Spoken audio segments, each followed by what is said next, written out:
할렐루야. 오늘은 주의 이름을 아는 복입니다. 10절에 보면 여호와여 주의 이름을 아는 자는 주를 의지하오리니 라고 말씀하셨습니다. 우리가 주님을 신뢰하고 그에게 나아갈 수 있는 것은 하나님의 이름을 알기 때문입니다. 하나님의 이름을 알지 못한다면 우리는 하나님을 의지할 수도 없고 그의 이름을 부를 수도 없습니다. 주님의 이름을 우리에게 주심으로 그 이름을 알고 주님을 의지하고 주님의 이름을 부를 수 있게 됐으니 얼마나 큰 복인지 말로 다 할 수 없습니다.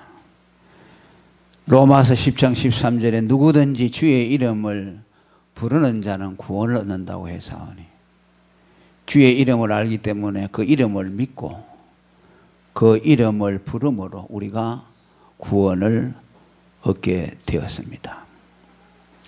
구원이라는 것은 다른 말로 하면 주님의 이름을 내가 가졌다는 뜻입니다. 왜냐하면 하나님은 죄인을 구원하실 때 주님의 이름으로 구원하시기 때문입니다. 그가 우리를 대신해서 모든 구속을 다 이루어 놓으시고 그 구원의 약속을 이름에다가 두셨습니다. 그래서 하나님은 우리에게 그 이름을 주시고 그 이름을 부르는 자들이 구원을 얻게 되고 그 이름으로 죄사함을 받게 되고 그 이름으로 영생을 얻게 되고 그 이름으로 하나님의 자녀가 되도록 하셨습니다. 사도행전 4장 12절에도 다른 이로서는 구원을 얻을 수 없나니 천하 인간에 구원을 얻을 만한 다른 이름을 우리에게 주신 일이 없다 그랬습니다. 하나님은 우리를 구원하실 때 이름을 주셔서 구원했는데 그 이름이 예수라는 이름입니다. 성전 미문에 앉아있던 안전뱅이에게 베드로가 성전에 들어가면서 그 사람을 고쳐주었습니다. 그가 어떻게 고쳐주었습니까? 내게는 은과 금이 없지만 내게 있는 것으로 내게 주노니 나사렛 예수 이름으로 걸으라고 말했습니다. 그 안전뱅이가 구원을 얻은 것은 베드로에게 있는 예수 이름을 그에게 줌으로써 구원을 얻었습니다. 그래서 사도행전 3장 16절에 그 이름을 믿음으로 그 이름이 너희 보고 아는 이 사람을 성하게 했다. 할렐루야. 예수가 베드로가 그 사람에게 준 이름, 그 이름을 듣고 그 이름을 믿으니 그 이름이 그 사람을 일으켰다고 말씀하는 겁니다. 그래서 우리 신앙의 전부는 하나님의 이름입니다. 그래서 그 이름을 존귀하게 여기고 여호와의 이름을 망령되이 일컫지 말라는 겁니다. 우리에게 구원을 주시는 전능하신 하나님의 이름이기 때문에 우리는 그 이름을 존중히 여기는 것입니다. 그래서 사람을 우리가 구원하는 것은 예수의 이름으로 구원하기 때문에 우리가 다른 사람을 구원하는 것도 예수의 이름을 그들에게 주면 되는 거예요. 여러분이 그 사람들을 설득하려고 하지 말고 예수 이름만 그에게 주면은 그가 그 이름을 믿으면 구원을 얻는 겁니다. 안전뱅이가 일어나듯이 내게 있는 것으로 내게 주노니 라면서 예수 이름을 그에게 들려주었을 때 그에게 믿음이 생겨나고 그가 구원을 얻은 것처럼 우리도 그렇게 할 수 있기를 바랍니다. 전도하면 부담이 오지요. 아이고 저 사람 어떻게 내가 예수 믿게 해서 교회를 이끌었어. 물론 그런 과정도 필요합니다만은 그 이전에 우리는 사람을 구원하는 것이 예수 이름에 있다는 이 확신을 가져야 됩니다. 아멘. 우리 설득으로 되는 것이 아니고 그저 예수 이름을 던져보는 거예요. 예수가 우리 죄를 위해서 죽으셨어. 그렇게 던지면 하나님이 택한 백성이면 그 마음속에 조그마한 믿음이라도 생겨나게 됩니다. 아, 뭔가 그 말을 들으니까 이상한 느낌이 드네. 반드시 성령이 택한 백성이라면 그런 생각이 들게 합니다. 아니면 그 순간에는 아무런 반응이 없고 느낌도 없지만은 집으로 돌아가면서 아까 그분이 예수가 나를 위해 죽었다고 그랬어요. 그게 무슨 말일까? 예수라는 분이 누군데 나를 위해 죽을까? 곱씹게 되고 또 생각해 보게 되면 그 순간에 또 성령의 역사에서 믿음이 들어갈 수가 있습니다. 그러니까 우리는 어떻게 하든지 예수 이름을 나타내시기를 바랍니다. 로마서 10장 13절에 우리가 듣지 못하니 전파하는 이가 없이는 예수 이름을 어떻게 부르겠느냐. 그러니까 불신자들이 죽어가는 것은 왜 죽어갑니까? 한마디로 말하면 예수 이름을 몰라 죽어가는 거예요. 우리가 왜 구원받습니까? 예수 이름 한마디 때문에 구원받아요. 예수 이름 믿어서 구원받아요. 다른 거 없어요. 뭐 복잡하게 없어요. 여러분들이 구원받았나 안 받았나 물어보면 나 구원받았습니다. 왜 구원받았나? 예수 이름 때문에 구원받았다. 그러면 100점입니다. 아멘. 뭐 복잡한 거 할까? 뭐 하나님이 천지를 창조하시고 뭐 어떻게 하시고 성경을 막 깨뚫어 가지고 얘기할 거 없어요. 예수가 내 죄를 위해 죽었기 때문에 그분이 내 죄값을 다 지불해서 나는 죄가 없어졌기 때문에 구원을 받는 것이야. 그것이요. 예수 이름이. 그런데 그 주의 이름 여호와여 주의 이름이라고 했는데 그 여호와라는 이름 주의 이름이라는 것이 뭡니까? 오늘 말하면 예수 그리스도입니다. 예. 왜? 예수는 하나님의 이름으로 오신 분입니다. 예. 예수님 자신이 이 세상에 와서 무엇을 증거했습니까? 하나님 아버지만을 증거했습니다. 요한복음 17장 6절에 세상 중에서 내게 주신 사람들에게 내가 아버지의 이름을 나타내었나이다. 예수님은 자기를 다 가리웠어요. 그저 자기는 십자가 지고 죄인으로 죽으시는 한 마리 어린 양처럼 되셨고 그가 행하는 모든 일에는 하나님의 이름만 드러냈어요. 하나님이 하셨다. 내가 말하는 거 내 자의로 하는 것이 아니고 아버지께서 내 안에서 말씀하시는 것을 내가 하는 것이다. 나는 내 스스로 온 것도 아니고 아버지의 보냄을 받아왔고 내가 하는 모든 것은 하나님이 내 안에서 하시는 것이다. 요한복음 5장 43절에 나는 내 아버지의 이름으로 왔으되 너희가 영접지 아니한다고 했습니다. 요한복음 10장 25절에 내가 내 아버지의 이름으로 모든 것을 행했다고 말씀합니다. 그런데 참 신기해요. 예수님은 이 세상에 오셔서 하나님 아버지만 나타내시고 그분만 증거했는데 하나님 아버지를 증거하는 것을 통해서 예수님 자신도 더불어 증거됐습니다. 왠줄 압니까? 아버지와 아들은 하나이기 때문에 그렇습니다. 예수님은 아버지만 나타냈는데 아버지만 나타낸 것이 아니라 아버지가 나타나는 것을 통해서 아들도 더불어 나타났습니다. 제자들이 예수님을 보고 아버지를 보이라고 했을 때 아버지 보고 싶느냐? 나를 본 자는 아버지를 보았다고 말합니다. 그것은 예수님 자신을 드러내려고 하는 것이 아니라 아버지를 본 자는 나를 보았으니까 내가 증거하는 분이 아버지다. 나는 나를 증거하는 것이 아니고 아버지를 증거한다. 그래서 나를 본 자는 아버지를 본 것이라고 말씀합니다. 아버지만 증거했지만 아버지를 통해 아들이 증거되고 또 아버지께서 친히 아들을 증거해 주셨다고 요한복음 8장 18절에 말씀합니다. 또 5장 37절에도 나를 보내신 아버지께서 친히 나를 위하여 증거했다. 그러니까 하나님의 이름은 신약시대 예수 그리스도로 오셨고 그 이름을 통해서 하나님의 이름을 증거했습니다. 구약에 하나님의 이름이 많지요. 숱하게 많지만은 그 모든 이름의 결정체는 예수 그리스도입니다. 그 이름들은요, 뭐 야훼, 아도나이 뭐 많지요. 그렇지만 그건 한 부분이에요. 그 부분을 여러 이름을 합쳐놓은 것이 예수님이에요. 할렐루야. 예수님 안에 구원하시는 하나님, 죄를 사하시는 하나님, 전능하신 하나님, 승리하시는 하나님, 병을 고치시는 하나님, 그게 전부 하나님의 이름이 나눠져 있는데 그것이 하나로 온 이름이 예수 그리스도야. 그 예수 이름 안에 구원이 있고 예수를 통해서 온전히 하나님을 만날 수 있도록 해 주셨습니다. 얼마나 감사합니까? 예수 이름에 하나님이 계시니. 오늘 여러분을 지금 만나주고 있지 않아요. 예수 이름을 여러분이 믿고 그 예수 이름을 소중하게 생각하는 사람들 속에 하나님이 임재해 있습니다.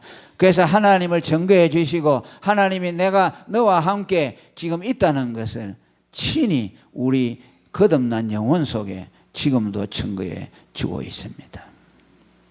그리고 뭐라 그럽니까? 이는 주를 찾는 자들을 버리지 아니하심이니이다 라고 말합니다.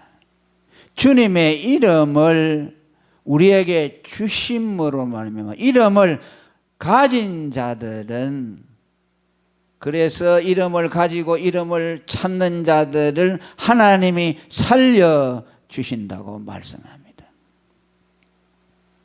주를 찾는 자들을 버리지 아니하신다. 무슨 말입니까? 우리에게 하나님의 이름 예수를 주어서 그 주어진 결과로 우리가 하나님을 찾게 되니 하나님을 찾는 자는 그 영혼이 살아나게 된다는 뜻입니다. 인간은 스스로 하나님을 찾을 수 없습니다. 로마서 3장 11절에 깨달는 자도 없고 하나님을 찾는 자도 없다고 말합니다. 하나님은 자기 스스로 자기 안에서 하나님을 알 만한 지식이 없습니다. 그래서 반드시 이름을 우리에게 주십니다. 그 이름을 주어서 주님을 찾도록 만들어 주십니다. 그래서 주님의 이름이 우리에게 들려질 때에 거듭난 사람은 그 이름을 통해서 이름을 받아들이고 영접하게 되고 그 이름을 통해서 하나님을 찾게 되는 겁니다. 이것을 거듭남이라고 말합니다. 그래서 누구든지 거듭나지 아니하고는 주님을 찾을 수가 없습니다. 더 정확하게 말합니다. 우리가 하나님을 찾는다, 주님을 찾는다는 말은 주님이 나를 찾아내신 결과입니다. 할렐루야. 주님이 내게 나타나신 결과입니다. 하나님이 우리에게 나타나서 그분의 이름을 주시지 아니하면 누구도 하나님을 찾을 수가 없습니다. 쉽게 말하면 주님의 음성이 내게 들려졌기 때문에 내가 주님을 찾는 거예요. 누구든지 주님의 음성을 들려주지 아니하는데 그가 스스로 하나님을 찾을 수 있는 자는 이 세상에 아무도 없습니다. 왜? 그의 영혼이 죽어버렸기 때문입니다. 하나님은 죄인을 부르실 때 반드시 복음을 들려주어서 그 복음의 부르심을 듣고 하나님을 찾게 만들어 주십니다. 그 한 예가 계시록 3장 2절입니다. 내가 문 밖에 서서 두드리노니 내 음성을 듣고 문을 여는 자는 내가 그에게로 들어가서 내가 그와 더불어 먹고 그는 나와 더불어 먹으리라. 우리가 주님을 영접하는 것은 주님이 우리 밖에서 우리의 마음의 문을 두드려 주신 결과입니다. 내가 주님을 스스로 영접할 수 없습니다. 오 할레스비는 이 말씀을 기도에다 연결지었습니다. 기도라는 것은 뭐냐? 하나님이 내게 음성을 들려주어서 마음문을 두드린 결과로 내가 하나님을 찾는 것이 기도라고 말합니다. 그런데 기도는 인간이 자의적으로 할 수 없습니다. 하나님이 먼저 찾아와 주신 자만이 기도할 수 있다고 말씀을 했습니다. 시편 42편 1절에도 하나님이여 사슴이 시냇물을 찾기에 갈급한 같이 내 영혼이 주를 찾기에 갈급하나이다. 내 영혼이 하나님 곧 생존하시는 하나님을 갈망하나니 내가 어느 때에 나아가서 하나님 앞에 비울고. 이것은 하나님을 생판 모르던 사람이 자기가 하나님을 찾았다는 말씀이 아니고 이미 하나님의 음성을 들은 자, 하나님의 부름을 받은 자가 그 음성에 이끌려서 하나님을 찾는다는 것을 말씀합니다. 여러분 속에서 하나님을 찾아야 되겠다, 교회 나가야 되겠다 하는 갈망이 드는 것은 하나님이 여러분들을 불러주신 그 결과로 생겨난 축복입니다. 아멘. 아무도 주님이 불러주지 아니하면요 주님 앞에 나올 수가 없습니다. 이사야 55장 3절에도 너희는 귀를 기울이고 내게 나와 들으라. 그리하면 너희 영혼이 살리라. 주님이 들려주시는 음성을 듣고 나옴으로 우리는 살게 된다고 말합니다. 그러니 이들은 100% 하나님을 만날 수밖에 없고 구원을 받을 수밖에 없습니다. 그래서 이름을 주어서 주를 찾게 하신 자들은 반드시 살려주신다는 말입니다. 한번 따라합니다. 주를 찾는 자들을 버리지 아니하심이니이다. 주님을 찾는 사람은 반드시 구원을 얻게 되는 것은 내 자의로 찾은 것이 아니라 주님이 창세전에 나를 선택해 주시고 내게 복음으로 불러준 결과로 내가 주님을 찾는 것이니 그 사람은 구원받은 백성이 틀림이 없는 겁니다. 그래서 14장 사도행전도 말씀했죠. 영생 주기로 작정된 때만 믿을 수가 있다고 말씀합니다. 그 다음에 마지막으로 시온에 계신 여호와를 찬송하라고 말합니다.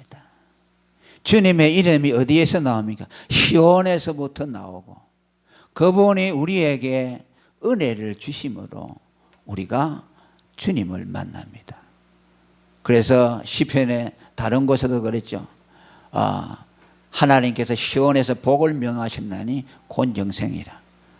시온이라는 것은 하나님이 거하시는 처소를 말하는데 그곳에서 모든 것이 나온다는 거예요. 그곳에서 구원이 나오는 것이고 그곳에서 제사함이 나는데 그거 뭐냐? 하나님이 계시는 곳이죠. 오늘 성전이 있을 때는 이 땅의 성전을 상징합니다. 너희는 시온에 거하신 여호와를 찬송하라. 하나님이 시온에 거하시는 것이 우리에게 복이 되기 때문에, 아멘. 시온에 계시기 때문에 우리에게 복이기 때문에 여호와를 찬송한다는 말입니다. 더 깊이 가깝게 말하면 성전에 거하시는 하나님이시기 때문에 우리가 구원을 받을 수 있게 되고 우리가 그 하나님께 감사할 수 있다는 뜻입니다. 여러분 만일 하나님이요 하늘에만 계신다면 하나님이 어떻게 만나겠습니까? 구원 못 받잖아요. 안 그래요? 하나님을 찾아 올라가려고 난리라. 어디에 올라가겠습니까? 하나님 날개도 없는데. 하나님이 시온에 거한다, 성전에 거하신다는 것이 우리에게 복입니다. 그래서 바울이 말하죠. 로마서 10절에 우리가 그리스도를 하나님을 만나기 위해서 그 하늘로 올라갈 필요가 없고 또 그리스도를 만나기 위해서 예수가 죽어서 엄보에 가는 그까지 갈 필요가 없다. 말씀이 내 입에 가까워서 그 말씀이 내 입에 있고 내 마음에 있다. 누구든지 주의 이름을 부르는 자는 구원을 얻으리라. 아멘. 구원을 받는다는 것은 하나님을 만난다는 뜻이요. 그래 이 땅에 하나님이 성전 지성소에서 거하시면서 그곳에서 하나님이 만나 주시겠다고 출애굽기 25장 22절에 말씀했어요. 속죄소 그 위에 정극계 위 그곳에 송아지의 피를 뿌려서 내가 그곳에 너희를 만나 줄 것이고 그곳에서 이스라엘 백성들에게 말씀해 주신다고 했습니다.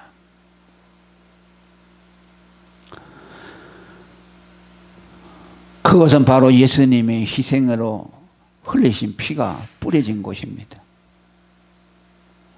하나님은 우리를 만나기 위해서 오직 유일한 한 길을 예비했습니다. 그의 아들을 이 세상에 보내서 그 피를 지성소 속죄소 위에 뿌리게 하셔서 그의 피가 있는 곳에서 우리를 만나게 해줬다. 그래 그 시온에서 만났다. 얼마나 복이에요. 그 아들의 피가 뿌려진 곳에 하나님이 임재하시고 거기에서 만나주시고 거기에서 모든 복이 나오도록 하셨다는 거예요. 그러니까 찬송할 수밖에 없죠. 이사야 57장 15절에 하나님은 지극히 높은 곳에 것이지만 마음이 통회하고 겸손한 자와 함께한다고 말씀합니다. 이거 왜 그러냐? 하나님이 우리를 만나기 위해서 그 아들의 희생으로 피를 흘려서 자기가 죄인임을 인정하고 자기의 의가 없다고 고백하는 자, 그 지성소에 예수의 피뿌림을 입는 자들에게 하나님이 만나주시겠다. 하나님은 지극히 높은 데 계시는데 우리가 올라갈 수 없으니까, 그분이 계신 곳에 갈 수 없으니까 그분이 내려오셔서 지성소 위에서 하나님이 육신에 입고 피를 뿌려서 그곳에서 우리를 임마누엘 해주시겠다고 하신 거예요. 그러니 너무나 고마워서 시온에 거해 주시는 여호와를 찬송합니다. 아멘. 따라합니다.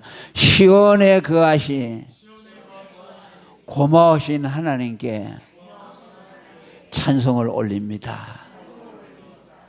여기에서 하나님의 모든 은혜가 나오는 겁니다. 거기서 이름에 구원을 약속하신 이름이 나오는 것이고 그곳에서 우리를 만나 주시겠다는 약속이 나오는 것이고 그곳에서 하나님의 갖가지 모든 축복이 나오도록 했습니다. 오늘도 우리는 이러한 하나님의 은혜를 입은 사람들입니다. 얼마나 감사합니까? 감사하고 또 감사하고 우리를 구원해 주신 하나님, 그 이름에다가 모든 구원의 약속을 담아주셔서 그 이름만 가짐으로 구원을 얻게 하시고 그 이름만 불러도 구원을 얻게 하시고 그 이름을 통해서 또 우리에게 살리는, 사람을 살릴 수 있는 권세를 우리에게 주시고 그 이름을 통해서 하나님이 영원하신 계획이 이루어지게 하시고 그 이름의 상징으로 이 지상에 지성소를 내셨다. 이제는 주님의 몸된 교회를 세워서 성도 여러분 입에다가 주신 예수의 이름이 오늘 지성소가 되게 했어요. 하나님을 만나는 지성소가 여러분의 입에 달려 있어요. 예수라는 입에 달려 있어요. 얼마나 중요합니까? 여러분들 한 사람이, 여러분들이 가지고 있는 예수라는 이름이 얼마나 소중해요. 바로 성전을 달고 다니는 거예요. 40몇 년 동안 지은 그 성전을 여러분들이 입에 예수라는 이름 입에 달고 다닌다. 그 이름으로 하나님을 만나게 해주시니 이런 놀라운 원리를 우리가 받았고 이 복음 위에다가 우리 반석회가 세워져 있습니다. 아멘. 이 이름을 존귀하게 여기고 이 이름을 자랑하고 이 이름 위에 우리 반석회가 세워져서 영원무궁토록 하나님의 영광이 드러나는 그런 교회로 삼아 주셨습니다. 하나님께 할렐루야 감사를 드립니다. 통성으로 기도하겠습니다.